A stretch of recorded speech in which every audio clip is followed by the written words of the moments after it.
He smiled while the judge called me a burden. The words echoed across the courtroom like a verdict wrapped in disdain. My name, Eleanor, hung in the air, unacknowledged by the man who once called me Mom.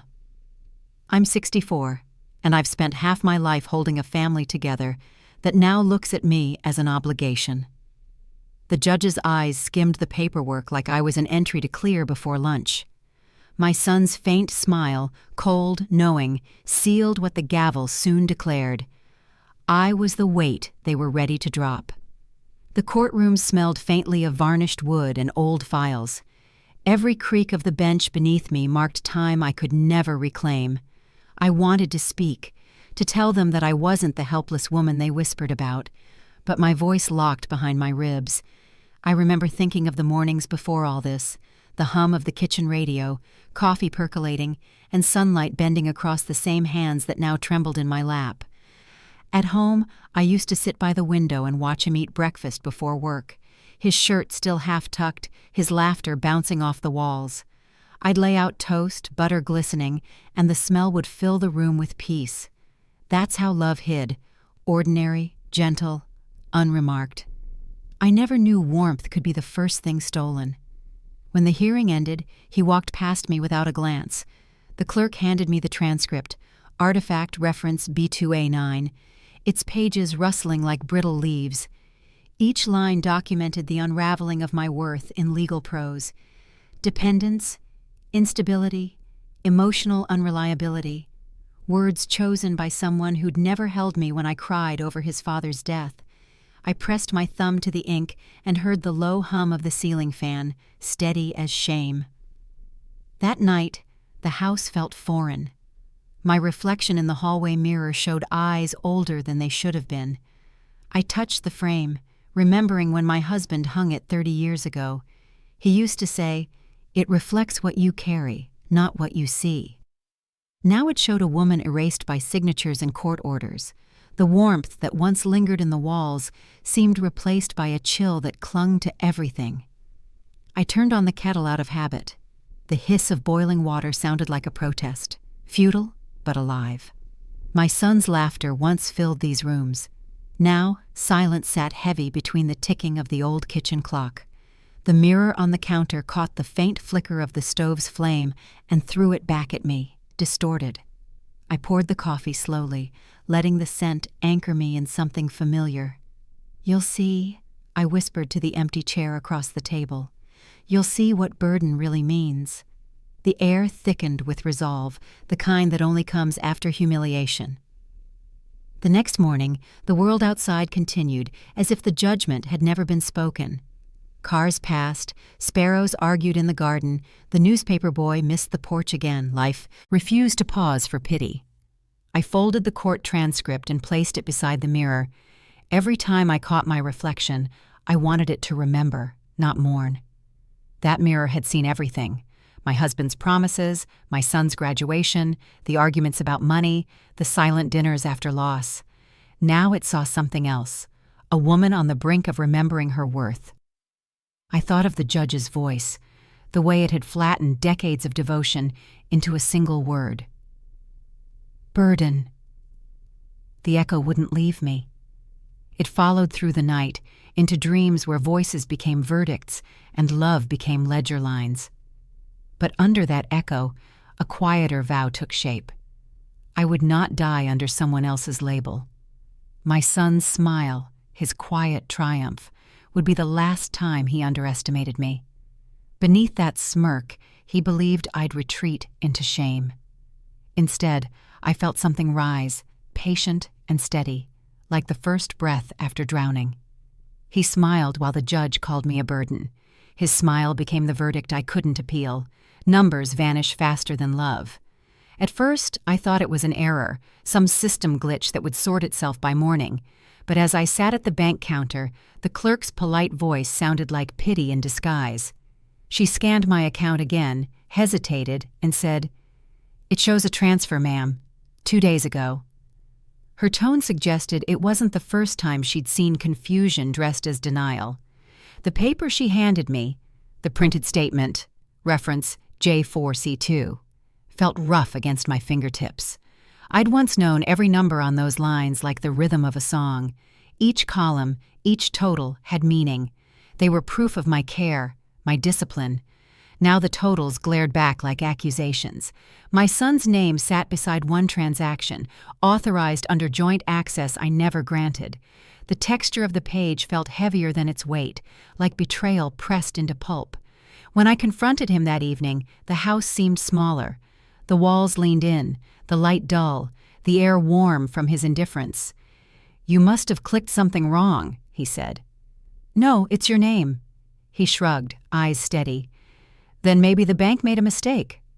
"I've handled these accounts for 20 years. There are no mistakes." He smirked. "You really think I'd steal from my own mother?" That word, mother, came out sharp, almost ironic. I stared at the envelope he'd tossed onto the table. Inside, another form waited to be signed. Something about shared liability. I refused. The keys to the filing cabinet jingled faintly in my pocket, my last quiet defense. At night, I spread old papers across the kitchen table.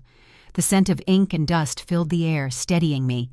I counted everything twice, tracing the lines with my finger as if the truth might hide between digits.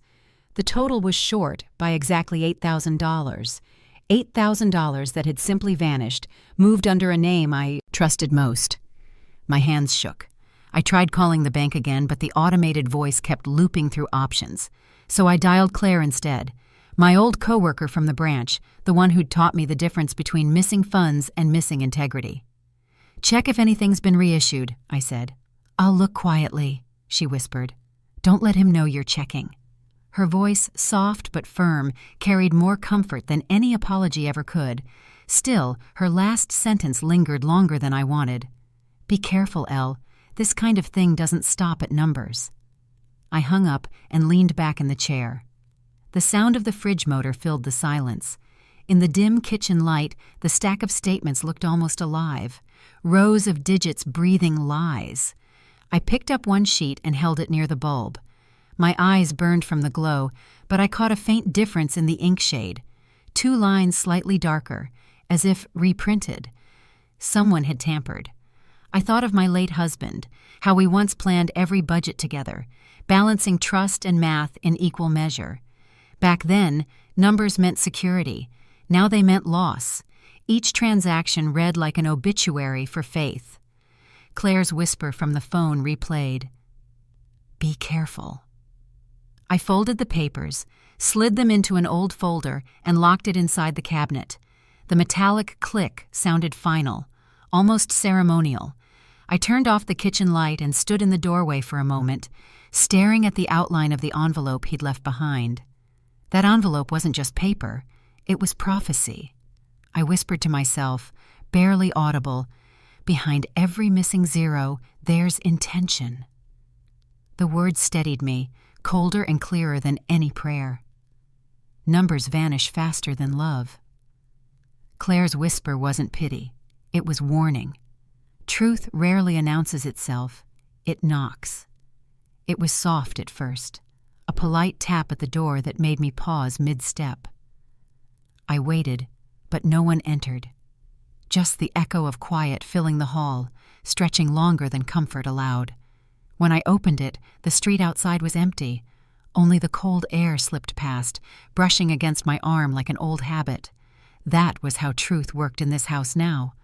Unseen, but always intruding. By the second week, the phone stopped ringing. My neighbors, who once dropped by for tea or gossip, seemed to have vanished behind polite distance. At the grocery store, eyes shifted away before mine could meet them.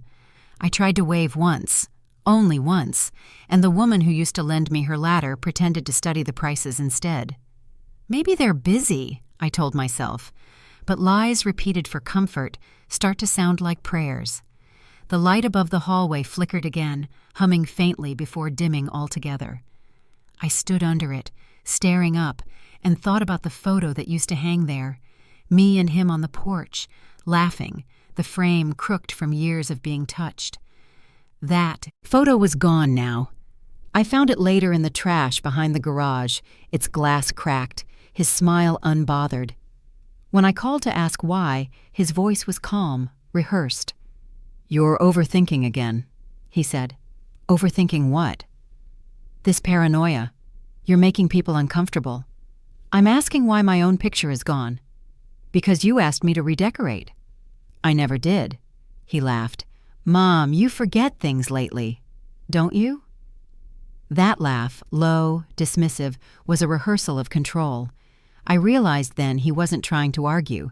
He was trying to rewrite me. By evening, the phone blinked once, a missed call from a number I didn't recognize. When I called back, the nurse from the local clinic answered. Her tone was careful, practiced. "Your son came by," she said. "He mentioned some memory issues. I just wanted to confirm if you needed any assistance at home." The floor seemed to tilt beneath me. "He said what?" "That you've been confused, forgetting names, leaving the stove on." My voice cracked. "That's not true." "I believe you," she whispered, softer now. "But people listen to family first." The air inside the house thickened with something heavier than silence.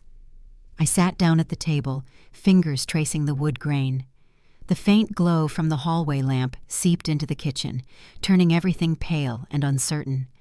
I could almost hear the faint buzz in the wiring, a reminder that some things still carried light even when dimmed by deceit. I started keeping notes that night. Every call, every remark, every glance. Proof wasn't just paper. It was survival. I found the last log entry on my phone from a week earlier. 2 calls labeled missed, both from his number. He claimed he hadn't called in days. I took a photo of the screen and saved it under a new folder labeled simply Truth. It felt absurd documenting your own sanity, but isolation makes logic sound dramatic, and I was too tired to defend logic anymore. Days blurred. My son's friends stopped visiting. The mailman left letters without greetings. Even the dog next door stopped barking when I passed by. There was a pattern, and patterns mean planning. I tried calling Claire again, but she didn't pick up. Maybe she'd heard the same stories, how I'd started talking to myself, how I couldn't be trusted with money or memory. By the end of the week, the light bulb finally gave out. I didn't replace it. I stood under that dark socket, surrounded by photographs that no longer hung straight, and whispered, "This is how it begins, isn't it?" Truth rarely announces itself. It knocks. And when I reached for the switch, even the light refused to stay. One torn letter can unmake a lifetime. It arrived folded twice, sealed with precision, slipped under my door like a secret too heavy to carry in daylight. I recognized Claire's handwriting before I even opened it. Inside was a photocopy, grainy, creased, the edges smudged as if she'd handled it more times than she should. I could smell the faint trace of solvent, sharp and sterile, clinging to the page like guilt that refuses to fade. The letter wasn't long, just a few lines copied from what she'd found in the courthouse archive. But one look at the signature, and I stopped breathing. My husband's will, altered, not after his passing, but months before. My name, once there beside his, was gone. In its place was my son's. His signature, carefully looped, perfectly neat, stood where mine was meant to be. I stared at that ink, that familiar penmanship, and the world tilted. The kitchen smelled of old coffee and rain-soaked wood, but the solvent on that page cut through everything, sterile and cold. When Claire called, her voice was hushed, the kind you use in places where walls have ears. "I shouldn't have shown you that," she whispered. "Then why did you?" "Because it's wrong." The amendment was filed without witness verification. The notary line was left blank. "Can that happen legally?" She sighed. "It shouldn't, but people find ways." I pressed the paper flat against the counter, tracing the faint imprint of the courthouse stamp. The date blurred under my thumb, 3 months before his heart gave out. I could still remember that season, the way he'd grown distant, the quiet dinners, the unspoken tension when money came up. And my son, hovering more than helping, always near his father's side, learning the art of patience and timing. The judge's words from weeks ago echoed in my mind. She's just a burden. I understood now. They'd built the script long before that courtroom. This wasn't care. It was a transfer of power disguised as love. I called him that night. "Did you know about the will?" There was a pause, too long. "I think you're confused again," he said softly. "You're reading too much into things." "Your signature is on it." "Then it must have been routine. Dad wanted things simplified." "Simplified?" He erased me. "Mom, don't start this." His tone hardened on the last word, the gentle facade slipping. "You'll make people think you're losing it." The line went dead before I could answer. I sat alone with the copy, the faint smell of solvent filling the room again. Proof and punishment bound together on one thin sheet. I opened my drawer, pulled out the small tin box where I kept things that mattered. Wedding photos, my husband's letters from his work trips, the key to the old garden shed. I added the copy inside, folding it once, sealing it like a wound I wasn't ready to show anyone else. The next morning, I visited the courthouse myself. The clerk behind the counter, a woman with tired eyes and a name tag that said Marla, looked at the reference number I handed her. She flipped through a ledger, then frowned. "There's a correction filed after this," she murmured. "When?" 2 weeks later. It's marked confidential." "Can I see it?" Her gaze darted left, then right. "Not without an attorney's request." "Can you at least tell me who filed it?" She hesitated. "Same name as the beneficiary." I left the building with my pulse in my ears. Outside, the afternoon smelled of rain and exhaust. I stood under the courthouse awning, clutching the envelope tight enough to crumple it. He'd done more than alter the past. He'd rewritten my worth. Back home, I laid the will copy on the dining table beneath the same cracked light fixture that had survived decades of dinners. I thought of my husband, how he'd once folded letters with care, sealing them with a wax stamp, a small red circle that always felt ceremonial. This paper bore no seal, only a printed facsimile, hollow and cheap. He inherited the house, but not my silence. He took my trust, then changed the locks. The letter was taped to my door, printed neatly, too formal for a family home. At first, I thought it was a mistake, some mix-up from the property office. But when I tore it open, the words blurred. Lease adjustment, effective immediately. My name, my forged signature, my eviction disguised as a document of consent. The air in the hallway felt colder than it should have been. Winter hadn't started, yet my breath showed. The chill crept in through the cracks around the door, as though the house itself had decided to side with him. I pressed my palm against the wall, steadying myself. "He wouldn't," I whispered. But denial always sounds weaker the second time. I walked to the drawer where I kept my old papers, birth certificates, bills, my husband's pension notes. It wouldn't open. A new lock. I tried again, harder. The wood splintered around the edge. That drawer had held 20 years of proof, our life in receipts, letters, and photographs. He hadn't just locked it. He'd locked me out of my own past. When he came home, the sound of his key sliding into the front door hit like a threat. "What is this?" I asked, holding the notice out. He didn't even look at it. "Just a formality." "You forged my name." He smirked. "It's for your protection. You keep misplacing things. We both know that." "I'm not your tenant." He shrugged, the way people do when they've already won. "You should be grateful. You're still under this roof." I felt something break inside me, not rage, not grief, but the small mechanism that once excused cruelty as care. That night, I slept in my clothes. The radiator was off. The cold seeped through the floorboards. I stared at the window, my only exit, its latch rusted but loyal. Somewhere outside, a dog barked, and then fell silent. The silence grew so thick I could hear my own pulse, steady but distant. In the morning, I went to see Claire. She listened quietly, her eyes sharp, her lips pressed into thought. "You'll need to file a report," she said. "For what?" Theft of dignity? For forgery, she replied flatly. She slid a form toward me, reference ID M7B6, printed on government letterhead. Write every detail, dates, signatures, all of it. I nodded, gripping the pen harder than I meant to. My handwriting looked different now, angled, defensive. When I handed her the page, she hesitated. This might make things worse before it gets better. I can handle worse. You're sure? I looked out her window. Frost glistened on her porch railing. He already turned home into a stranger. What else can he take? By the time I got back, the lock on my bedroom door had been changed again. A new handle, polished silver, the kind he used in the office downstairs. I knocked once. He opened it just far enough to show authority. I'll need my things, I said. They're safe. Leave it alone. I'm calling the police, he laughed. And tell them what? That your son is keeping you from hurting yourself? That last line hit like a practiced lie. I understood the new narrative forming, concern wrapped around control. I called the station anyway. The officer sounded polite, uninterested.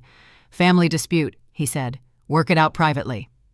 Work it out privately, as if privacy wasn't the weapon here. I spent that evening at the kitchen table, hands wrapped around a cup of tea gone cold. The notice lay beside it, the edges curling. My eyes traced every letter, every legal word that reduced a lifetime into a form. Occupant, adjustment, compliance. Bureaucratic synonyms for exile. I picked up a small notepad and began writing again. Not to the police this time, but to him. A simple line. You can take the drawer, but not the truth inside it. I folded it and slid it under his door. The house was silent for hours. Then came a single noise, metal against metal, a lock clicking again. The temperature in the hallway dropped, as if the house itself exhaled. I turned toward the window, its glass catching the faint reflection of streetlight. It was the only thing that hadn't betrayed me yet. The window became my witness. Some memories can't be confiscated. The morning began with the hum of my old computer, the screen flickering to life like it knew something I didn't. I hadn't checked the news in weeks. Silence had become safer. But curiosity has a cruel sense of timing. The headline hit me before the coffee even cooled. Local woman's decline alarms family. My name wasn't there, but the photo was unmistakable. Cropped, grainy, warped just enough to hide the warmth of the moment it came from. It was from the silver frame that once sat on the hallway table, the one I'd dusted every Sunday, the one that held the memory of our last holiday together. Now it was public property, framed not by love, but by malice. The article quoted family sources, a phrase that can destroy more reputations than truth ever could. I read each line twice, slower the second time. Words like unstable and paranoid bled through the paragraphs, softened by professional sympathy. Concerned relatives, declining judgment, possible early cognitive issues. They made me sound like a ghost of my own name. The kettle whistled, but I didn't move. The sound cut through the still air like a reminder that the world was still spinning without permission. I opened the article again, scrolling past the comment section. Mistake. Strangers offered diagnoses, pity, ridicule. Someone wrote, "Poor woman, her son's doing what's best." The taste of betrayal is metallic. I dialed the reporter's number listed at the bottom of the article. To my surprise, she answered. "This is Marcy," she said. Her voice carried the weariness of someone who'd written too many apologies. "You used my picture," I said. "Ma'am, I just wrote what was provided." "Provided by whom?" "Your son reached out," she replied softly. "He said he was worried about you." Silence filled the line, not the quiet kind, but the kind that presses against your chest. "I'm not losing my mind," I whispered. "I believe you," she said, almost instantly. "Off the record. I'll send you something." An hour later, her email arrived, one attachment, a file labeled Voicemail Entry E9D4. I clicked play. His voice filled the room. My son's voice. "Make sure it looks concerned," he said. Don't make it sound cruel, just enough to make her seem fragile. He laughed lightly, then added, "It'll protect the estate. She'll understand later." The sound hollowed me. It wasn't just his tone, it was the ease, the calculation, the proof. I printed the article, then the transcript of the voicemail. I underlined the words that mattered most. Make her seem fragile. Each stroke of the pen was a heartbeat, steadying me. I wasn't crazy, I wasn't forgotten. I was being rewritten. I called Claire that evening. She answered on the second ring. "Did you see it?" I asked. "I did. It's disgusting." He used my picture. "I'll make copies," she said. "Keep them safe. Don't delete anything." Her voice, calm but certain, was the only thing that tethered me to sense. Later, I took the silver frame from the shelf. The glass was cracked from when he'd dropped it months ago. "By accident," he'd said. I replaced the photo with the printed article, framing the lie inside its own memory. I set it on the table again, exactly where it had always been. The sound of the printer hummed again, like a second heartbeat in the quiet room. The glow of the screen painted the walls in pale blue. I thought about what justice really sounded like. Not a verdict, not applause, but a recorded voice telling on itself. Outside, the streetlight flickered, struggling against the wind. I could almost hear the echo of his laugh still bouncing between walls. It didn't matter. I had his words, his tone, his proof. Artifact, reference, E9D4. Some memories can't be confiscated. The truth was now downloadable. Cold air steadies rage better than reason. That morning, frost clung to the edges of the window like breath turned to glass. The world outside was silent, brittle. I sat on the edge of the bed, coat wrapped around me, the small recorder resting in my palm, a weight too light for what it carried. I'd spent the night rehearsing the sound of courage. When I pressed record, I didn't tremble. The plan wasn't revenge. It was preservation. Proof, not fire. The kind that doesn't shout, but waits for daylight. He came in humming, as if this house were still his kingdom. "You should eat," he said, setting down a tray I hadn't asked for. "I'm not hungry." Skipping meals again. You know, people notice when you lose focus. "People?" I asked quietly. He smiled. "The ones who ask about you. I tell them I'm managing things for now." That word, managing, dripped from his tongue like pride disguised as mercy. I kept my hands under the blanket, thumb brushing the recorder's edge. "Managing what?" "You, bills, the house. You get overwhelmed." "I get betrayed," I said softly. He laughed, the kind of laugh that doesn't touch the eyes. "You always did have a flair for drama." The recorder's tiny red light blinked. Proof. After he left, I sat still for a long while, listening to the sound of the heating pipes clanging beneath the floor. They reminded me of the clock tower from my school days, steady, mechanical, honest. Machines don't lie, people do. At exactly 8:14 a.m., I wrapped the recorder in my scarf, tucked it inside my coat pocket, and stepped into the cold. The frost cracked under my boots as I walked to the precinct. The streets were almost empty, except for a paper boy shouting headlines that didn't know me yet. When I entered the station, the officer at the desk didn't look up right away. "You here to file a complaint?" he asked finally. "A report," I said. He slid a form toward me. "Nature of incident?" "Manipulation, forgery, financial control, emotional abuse." He stopped writing after the third word. "Do you have proof?" I placed the recorder on the counter between us. "Play this." He frowned, hesitating. "Ma'am, we can't accept personal recordings as—" "Play it," I repeated. He sighed and pressed the button. The sound filled the small room. My son's voice, calm and careless, admitting everything. "I'm managing her. The accounts, her schedule, the property, everything. She won't notice. She never does." The officer's pen froze midair. "When was this recorded?" "Yesterday." He looked at me then, properly. "Do you have the date?" "January 14th.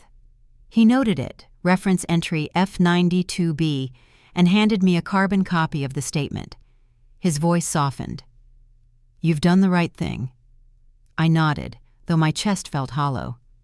Outside, the cold wind caught my breath again. I clutched the carbon slip like a lifeline, ink still drying where my name sat next to his crime. I should have felt victorious, but proof doesn't always warm you. Sometimes it freezes you exactly where you stand. When I got home, the house was quiet. Too quiet. The air carried that faint scent of metal and dust, the aftermath of stillness. I placed the recorder on the table beside the cracked silver frame. Both witnesses now, both unblinking. The phone rang once, twice. I let it. Then, slowly, I reached for the play button. His voice filled the room again, smug, self-assured, captured forever in sound. Cold fingers pressed the play button again. Hospitals know how to keep secrets. The smell hit first, antiseptic and cold metal. It lingered beneath the hum of fluorescent lights, the kind of light that flattens everything into sameness. I sat on the edge of the narrow bed, fingers brushing the curtain's edge. The fabric was slick, synthetic, like it could wipe clean whatever truth might stain it. The nurse smiled when she handed me the clipboard. "Just a small adjustment to your dosage," she said. Her tone was rehearsed kindness. I glanced down. My medication list. 2 of the pills had changed. The handwriting wasn't the doctor's. The numbers beside each name had been rewritten, subtle but deliberate. I asked, "Who authorized this?" "Doctor's orders," she replied, moving too quickly. The signature looked almost right. Same swooping R, same practiced loop. But the ink was darker, heavier. Forgery doesn't always scream. Sometimes it whispers. When he entered, the doctor avoided my eyes. He flipped through the clipboard without speaking. "There seems to be some confusion," I said. He adjusted his glasses. "Paperwork errors happen, Mrs." He caught himself, cleared his throat. "We'll correct it." "I brought my old prescriptions," I said, unfolding the copies from my coat pocket. "Same dosage for 2 years. You changed both overnight." His expression tightened. "Let me take these," he said, reaching for the papers. "No," I replied, holding them back. "You can make copies." Something flickered behind his calm. He nodded, then scribbled a note in the margin of my file. Reference ID G42B, if I read it right. "I'll review this personally." But I knew what review meant in these rooms. Delay, divert, disappear. When he left, I traced the paper's surface. The texture was wrong, too smooth, almost oily, like guilt had been laminated into it. I pressed my thumb to one corner, leaving a faint smudge. Proof that someone had touched this before me. I folded the copies into my bag and waited until the hallway emptied. Through the curtain gap, I watched the nurses whisper near the counter, their faces angled away, their hands moving quickly over files. Hospitals know how to keep secrets, but they forget. So do I. At home, the night air felt heavier, thicker. I spread the documents across the table under the pale lamp. Each sheet lined up perfectly except the altered one. The margins were narrower, the font slightly off. It wasn't an accident. I called Claire, my steady voice of reason. "They changed my medication," I said. "By how much?" "Enough to dull thought, not pain." She exhaled sharply. "That's not a mistake. Someone wanted you compliant." "I think he's involved," I whispered. "Then you keep every copy, every note. Institutions protect their own. You protect yourself." I placed her on speaker and began labeling each page. Date, signature, reference number. I used blue ink this time, not black. Small defiance. Around midnight, I heard footsteps outside my door. Slow, deliberate. A shadow passed under the crack. Then silence. I waited until the sound faded, then reached for my phone. I snapped a picture of the clipboard page, then the doctor's file note, storing them in 2 separate folders labeled simply January. The next morning, I went back to the hospital. The receptionist looked startled to see me. "You were discharged yesterday," she said. "I wasn't." "According to our system, you were." I leaned closer. Then your system lies. She blinked, uncertain. Would you like to speak to someone? Yes, I said. The one who signed my discharge. She hesitated, then whispered, He's not here today. Of course he wasn't. People vanish neatly when paper covers for them. I stepped outside, the chill air slicing through my coat. My hands shook, not from cold, but from realization. Someone had tried to erase me in ink before truth could reach daylight. As I walked away, I touched the folded chart note in my pocket. The texture was slick against my skin, a reminder that institutions may bury evidence, but paper still breathes when pressed hard enough. He wanted me sedated, not silenced. They can postpone truth, not erase it. The courthouse smelled of dust and ink, paper breathing through years of arguments.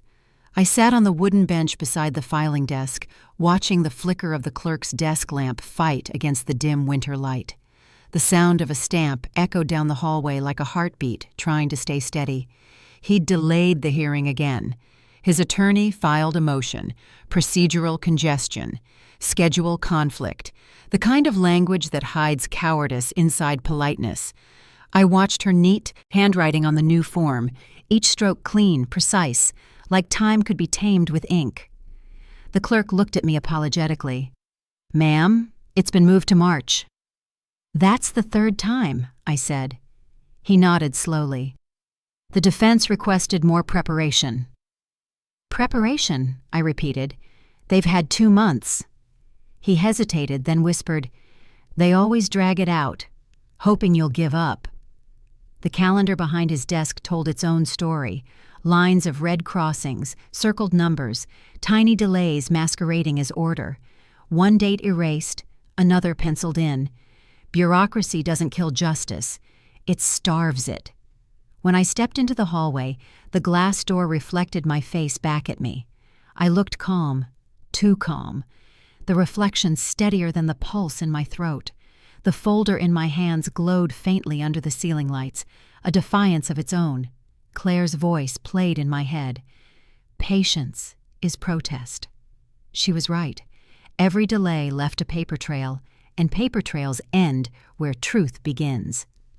A lawyer brushed past me, briefcase swinging. Long day, he muttered.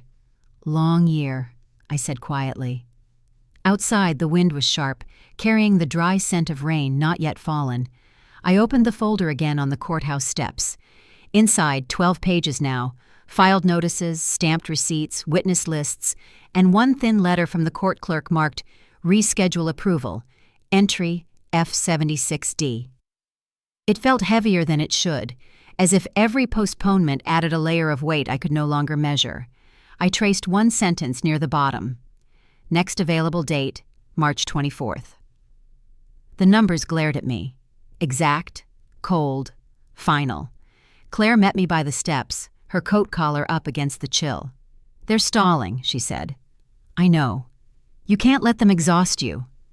I won't, but it's working. She sighed, then placed a gloved hand on my arm. You have evidence. Let them bury themselves in paperwork. You'll have the proof that survives it. I nodded, holding the folder tighter. It wasn't just paper.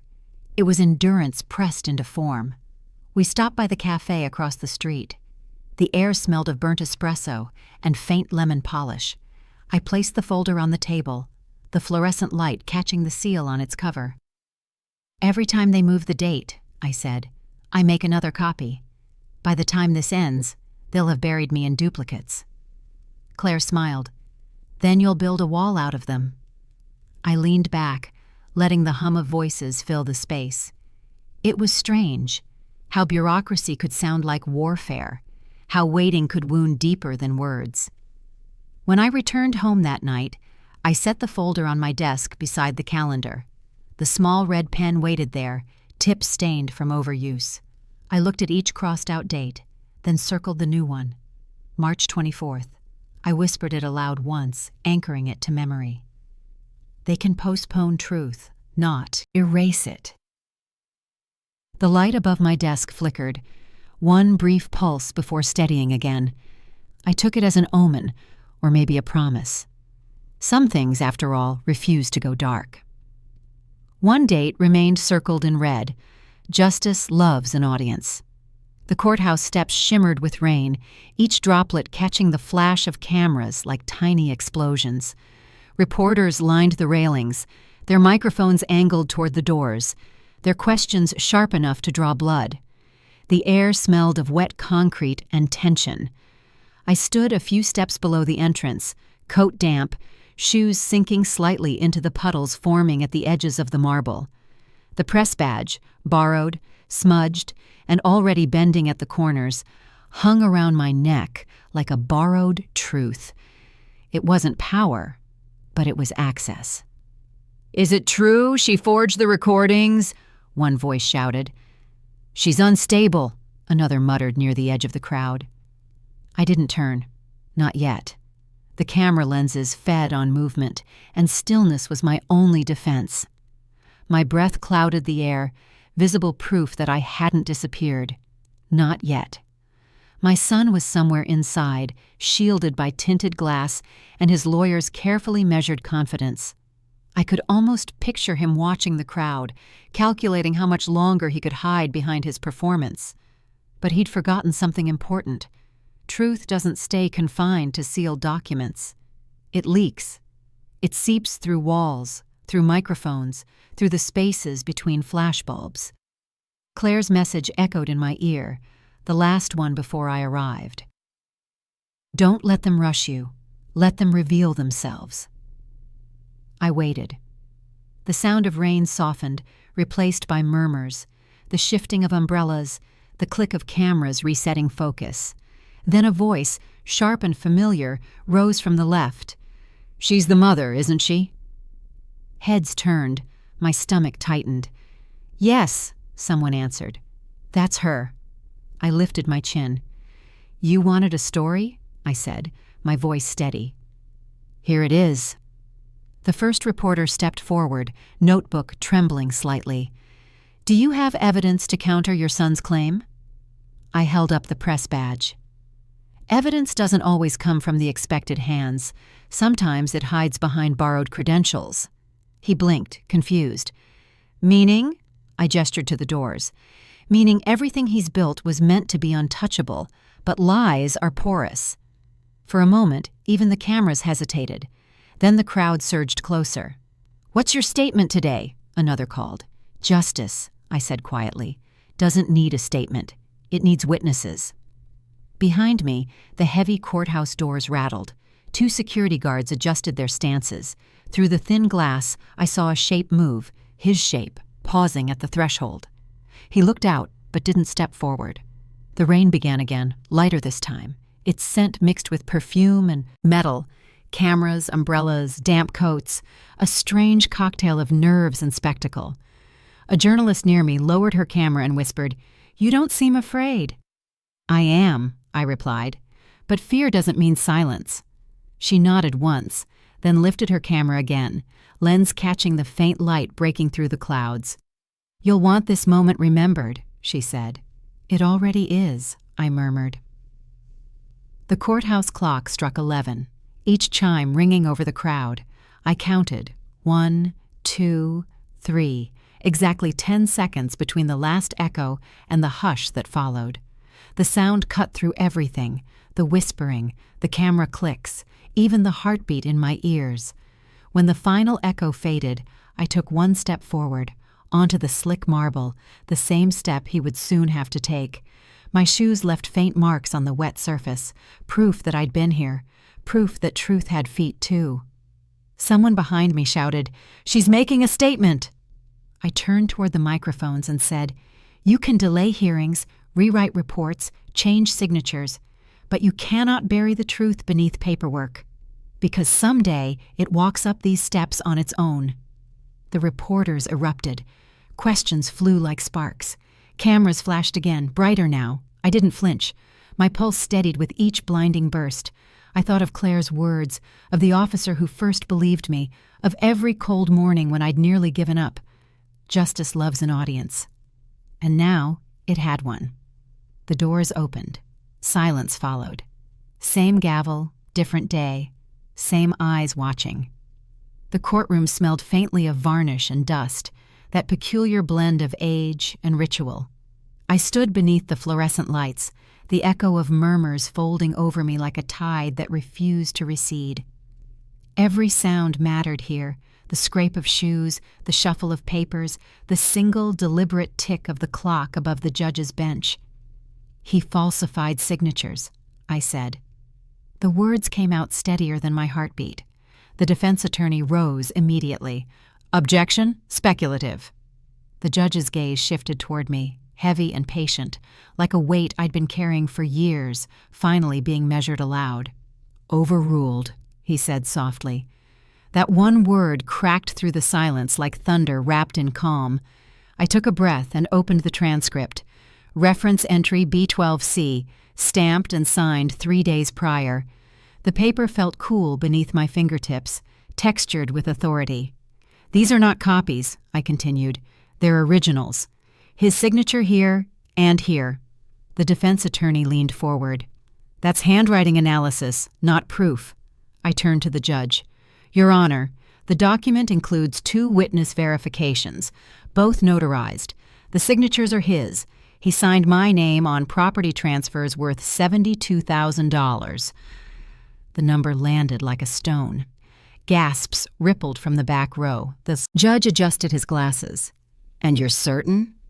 "I lived the consequences," I said quietly. Certainty was all I had left. The court clerk began typing faster, the rhythmic clatter syncing with the clock's pulse. My pulse. Our proof.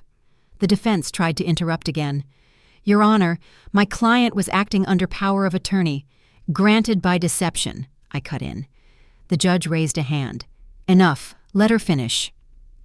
Every seat in the room leaned forward as if gravity itself had shifted. I held the document high, my voice steady now. "This signature. This was the day my health account was drained.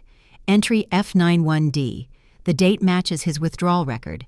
He wasn't helping me manage my life. He was managing his theft." The gavel tapped once. Sharp, metallic.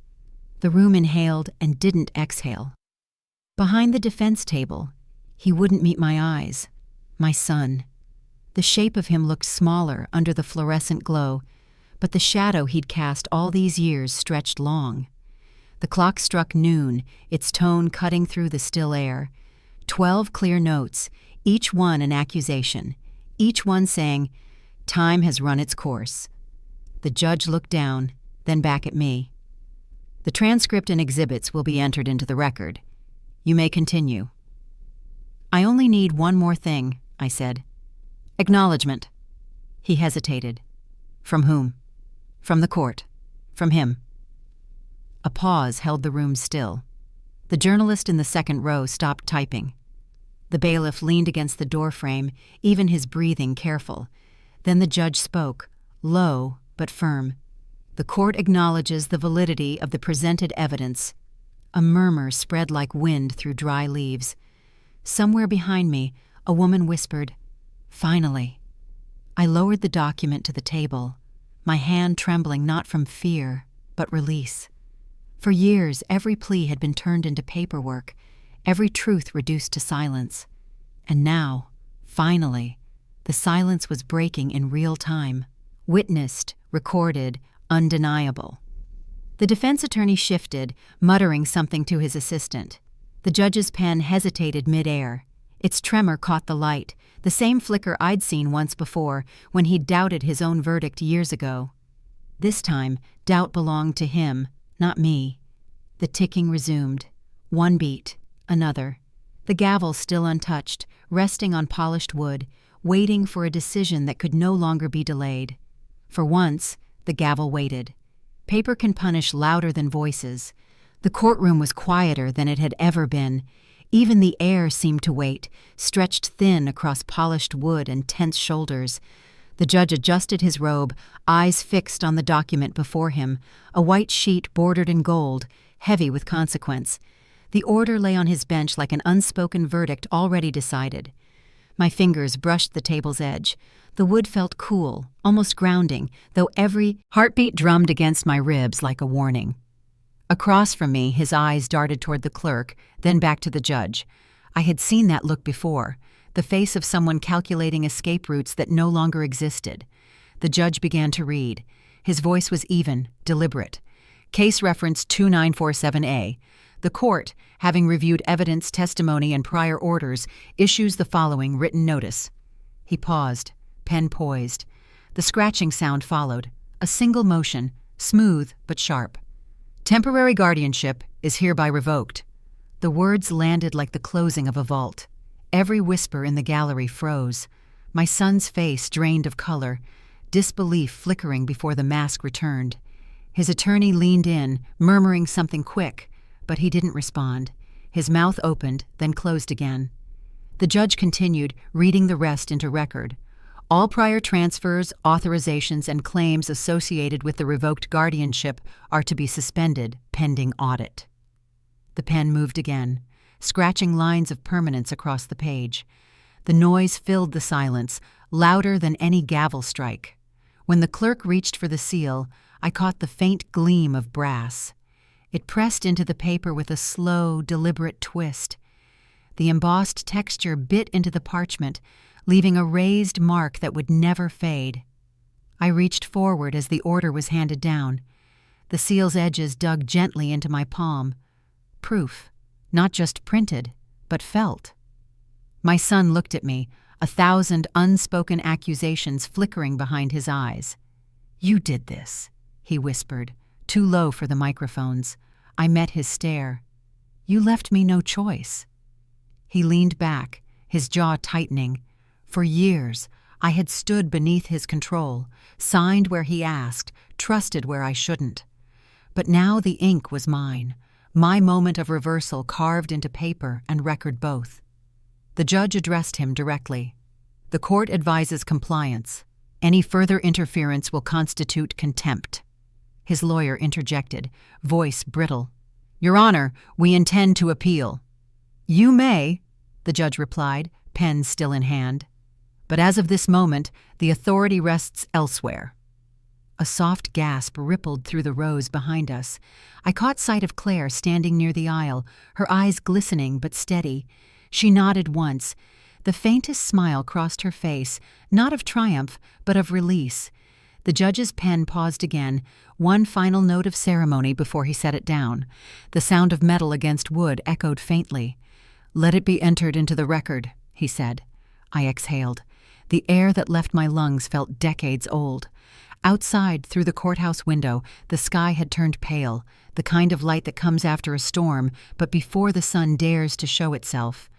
The scent of paper and old ink lingered around me, a strange perfume of justice. As I turned to leave, I brushed my fingers once more over the embossed seal. It felt like memory given shape. He called out behind me, voice cracking, "This isn't over." I stopped, half-turned, meeting him with a calm I hadn't known I could hold. "For you," I said softly, "it just began." The bailiff opened the door. The noise of the corridor, phones, footsteps, life returning, poured in.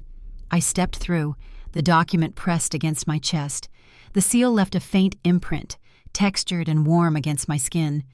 For the first time in years, I wasn't the one carrying proof of his authority. The burden shifted back to him. Applause felt like forgiveness, but quieter. The broadcast light burned white against the walls, washing the courtroom in something that looked almost holy. Reporters leaned in, microphones blinking red. The air hummed with electricity, that strange charge that comes when truth is no longer private. The clip played again on the overhead screen, my voice steady, his voice trembling. "You said you managed everything," I had told him on the recording. "You signed my name without asking." His reply followed, low and dismissive. "You were never capable of handling details." Now every word was replayed for the world to hear. The crowd didn't gasp this time. They listened in silence, the kind that holds its breath before justice lands. Somewhere near the back, a woman whispered, "She was right." The words rippled forward, soft but unstoppable. I watched as the light from the cameras pooled on the polished floor, a reflection spreading across marble like water reclaiming its shape. My hands, resting on the wooden railing, no longer trembled. The microphones pointed toward me, waiting for something I hadn't planned to give: reaction, vindication, closure. The anchor's voice from the live feed broke through the hum. In a surprising turn of events, new audio evidence presented today has confirmed years of disputed claims. The community's response has been overwhelming, neighbors and colleagues expressing remorse for believing false reports. My son sat 3 rows ahead, shoulders squared, eyes fixed on the table. The back of his neck was flushed. His attorney whispered, but the noise around us swallowed whatever comfort was offered. The light above the witness stand flickered once. I could smell the faint metallic tang of overheated wiring and rain from outside. Every detail was too vivid, too real, like the world wanted me to remember this moment forever. A journalist turned toward me, voice trembling through the static of the mic. "Do you have anything you'd like to say?" I hesitated, not for lack of words, but because words suddenly felt smaller than truth. I leaned closer, the microphone's mesh cool against my breath. "It wasn't about winning," I said softly. "It was about being heard." Someone in the back clapped once, just once, and the sound echoed strangely. Then another followed, and another. It wasn't wild applause, but something quieter, almost reverent, applause that carried weight. I thought of every morning I'd woken to fight a rumor, every night replaying his voice twisting my story. And now that same voice condemned itself on national airwaves. The irony wasn't sweet, it was solemn. Claire stood near the exit, phone in hand, watching the live feed. She caught my eye and mouthed, "It's done." I nodded. The camera light dimmed slightly as the broadcast cut to commentary. The host's voice filled the air again, detached and professional. "Public sentiment has shifted dramatically within 24 hours. Formerly accused, now exonerated, she remains poised," declining further comment. I smiled faintly. Poised wasn't what I felt. It was something deeper, a quiet collapse of fear. When the cameras began packing up, the reporters dispersed. The light softened, leaving the room in muted glow.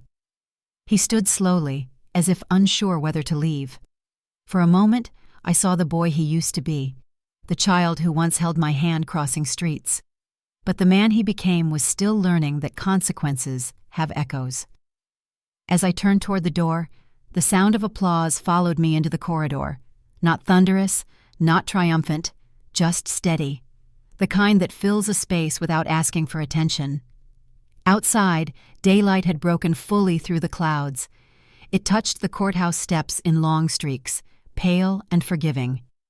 I paused there, letting the warmth reach my face. Behind me, a reporter's voice trailed out from a handheld recorder. "Do you feel justice has been served?" I didn't turn. "Justice isn't a feeling," I said. "It's the silence after the truth finally speaks." I stepped forward. The city noise replaced the crowd's murmur. The clatter of heels, the hum of engines, life moving again. For the first time, silence was kind. After echoes fade, truth hums softly. The hallway stretched long and sterile, its linoleum gleaming under artificial light. It smelled faintly of cleaning fluid, sharp, cold, honest. The kind of scent that doesn't hide anything. I stood there with the envelope in my hand, the edges crisp against my skin. Inside, folded twice and stamped in blue, was the letter from the firm. One line stood out in dark print. Restitution approved. $48,000 to be released immediately. It didn't feel like victory. It felt like balance. Across the corridor, the clerk motioned me forward. "You'll need to sign the acknowledgement form," she said, her tone neutral, practiced. I nodded, stepping closer, the sound of my shoes soft against the floor. The folder she handed over was heavy with signatures, his among them, the ink still fresh. He'd signed it under court order. No apology, no note, just a name forced into truth. I pressed my pen to the page, adding mine beside it. The act felt quieter than I expected, smaller than all the noise it had taken to reach this line. Still, when the pen left the paper, I felt something release. A hum in my chest, like a string finally cut loose. Claire appeared from the far end of the hall, her coat folded over her arm. She didn't speak, just smiled faintly as she approached. "It's done," she said. "It's written," I replied. We stood there for a moment, the sound of a vacuum cleaner humming somewhere beyond the office doors. It felt almost symbolic, the last remnants of dust being lifted, carried away. She handed me a second folder, thinner than the first. "Copies for your records. Keep one locked away." I opened it briefly. Inside, the settlement check rested on top, a small rectangle of paper carrying a weight that couldn't be measured in dollars. $48,000. The exact number I'd recited in hearings, in affidavits, in sleepless nights. The number that now meant restoration, not loss. Claire's eyes softened. "How do you feel?" "Lighter," I said. "Not happy, just unburdened." She nodded, as if she understood the difference. We started walking toward the exit, our footsteps echoing softly. For the first time, the building didn't feel like a fortress. It felt like a shell I was allowed to leave behind. The elevator doors opened with a chime. We stepped inside, and I caught my reflection in the metal. Tired, yes, but steady. No tremor, no flinch, just presence. "Do you think he'll pay it himself?" Claire asked quietly. "He already did," I answered, with his silence. The elevator descended, the hum of machinery matching my heartbeat. I thought of every folder, every forged signature, every lie unraveled by proof. Institutions may move slowly, but when they finally turn, they grind everything false to dust. When we reached the ground floor, the scent of disinfectant faded, replaced by the faint trace of fresh air. I looked down the hallway one last time, the place where it had all begun, and now ended. Claire placed a hand on my shoulder. "You're free." "Freedom doesn't make noise," I said. "It just leaves space where pain used to live." She smiled, then turned toward the parking lot. I lingered, letting the silence fill me like sunlight through glass. The folder under my arm felt lighter than paper had any right to feel. Outside, the sky was pale blue, washed clean by morning. The wind touched my face, carrying the sterile scent of the hallway away. Justice doesn't always roar. It sometimes whispers through corridors and signatures, through embossed seals and quiet acknowledgments. I took one last breath inside that empty hallway, then stepped out into the open. I walked out lighter than I'd entered. Peace is a habit, not a miracle. The morning light filtered through lace curtains, soft and patient, like it had been waiting for me to notice it. The scent of damp soil rose from the small garden outside, the one I'd planted 2 months ago with my own hands. Each stem had a name, each bloom a reminder that something fragile could still stand upright after being bent for so long. I filled my mug, chipped on one side, faithful on the other, and stepped onto the porch. The warmth of the cup settled between my palms, grounding me. For years I'd woken to anxiety, to noise, to someone else's pace dictating mine. But now the only sound was the distant hum of sprinklers and the faint chirp of morning birds. The garden glistened, dew shimmering like small truths catching light. I knelt by the rosemary patch, the scent sharp and real. I pressed my fingers into the soil and felt it give way easily, forgivingly. "You're doing fine," I whispered, to the plants, to myself, to the quiet. Inside, the new notebooks waited on the kitchen table. 3 of them, plain covers, unlined pages, a fresh start disguised as stationery. I opened the top one, dated the corner, and began to log the day's expenses. Groceries, utilities, 1 bus fare, no hidden transfers, no forged authorizations, no accounts I couldn't see. The numbers lined up cleanly, unafraid. A soft knock came at the door. Claire stepped in, holding 2 envelopes and a clipboard. "Morning," she said, her tone light, but knowing. "Morning," I replied. She handed me one of the envelopes. "Support group form, approved." I smiled faintly. Already? They said your reflection piece helped others understand what recovery looks like. I nodded, though the word helped sat strangely in my chest. I hadn't written it to inspire anyone. I'd written it so I wouldn't forget how far I'd come. Claire set the second envelope on the table. New membership card, community access, self-reliance program. You'll meet people who've walked similar paths. The card was laminated, stamped with my initials, and a small emblem of intertwined hands. It wasn't proof of who I was. It was proof that I'd kept showing up. I ran my thumb across its surface, the light catching faint scratches in the plastic. Claire poured herself some coffee and looked around the kitchen. You've made this place feel alive again. Maybe it always was, I said. It just needed space to breathe. We shared a quiet moment, the kind that doesn't ask for words. When she left, I lingered by the window, the sunlight crawling slowly across the table, touching each notebook as if blessing it. I could almost hear my late father's voice from years ago saying, "Peace isn't granted, it's practiced." Back then, I hadn't understood. Now I did. I picked up the mug again, tracing the rim.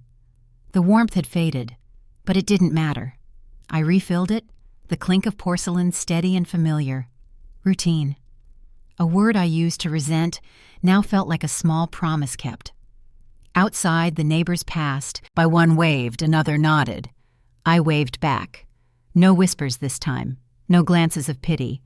Just people existing alongside me, the way it should have been all along. In the garden, the light shifted again, softening against the curve of the fence. I caught my reflection faintly in the window. Older, yes, but clear-eyed. The kind of reflection that doesn't hide from itself anymore. I wrote one more line in my notebook. You're not a burden. Then, beneath it, smaller, you never were. The clock on the counter ticked once, steady. The air carried the faint scent of lavender from the back porch. I breathed it in and felt time, quiet, forgiving, alive. The morning finally felt like mine. I was never a burden. I was the proof. The mirror sat against the wall where I'd left it months ago, the frame still cracked along the corner.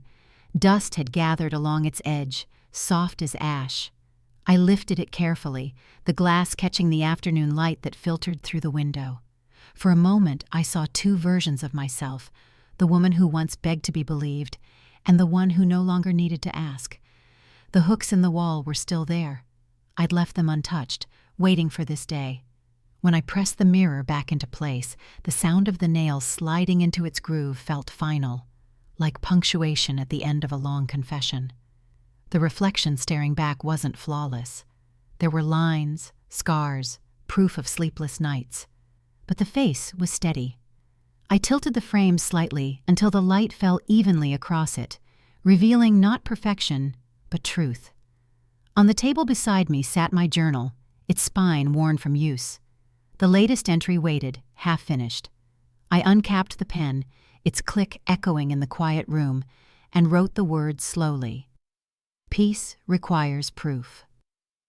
The window beside me was open, and the air carried a faint trace of morning coffee, rich, grounding, familiar.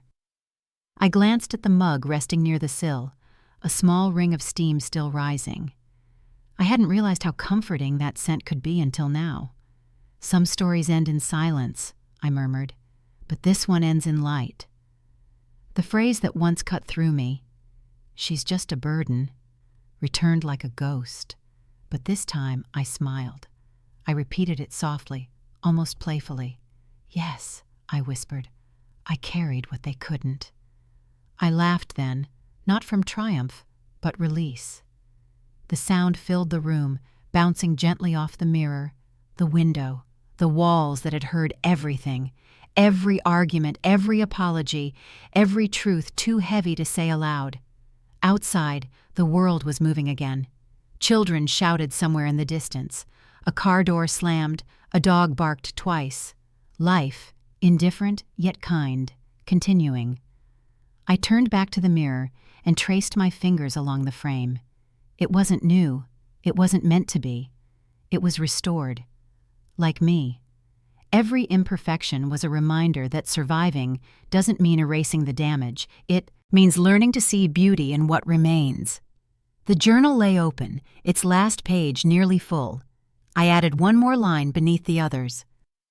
Forgiveness isn't surrender. It's choosing not to carry what's already put down. The pen rolled gently, stopping against the mug. A faint circle of light from the window fell across the page, and I let it stay there, glowing softly. I stood by the mirror again, letting my eyes adjust. I no longer saw loss in that reflection. I saw continuity. A woman shaped by consequence, held together by truth. The window glass caught the same light, casting a reflection beside mine. For the first time, they looked like parts of the same image, mirror and window, past and future, both open, both clear. I took a deep breath, steady and slow. The air felt cleaner, lighter. The old house creaked as the sun shifted west, painting everything gold. Sometimes justice isn't loud. Sometimes it's the quiet act of standing in front of what once broke you and not looking away. I closed the journal gently, the paper whispering shut. The mug was still warm. The light was kind. The silence, finally, was not empty. It was earned. Some burdens turn out to be wings.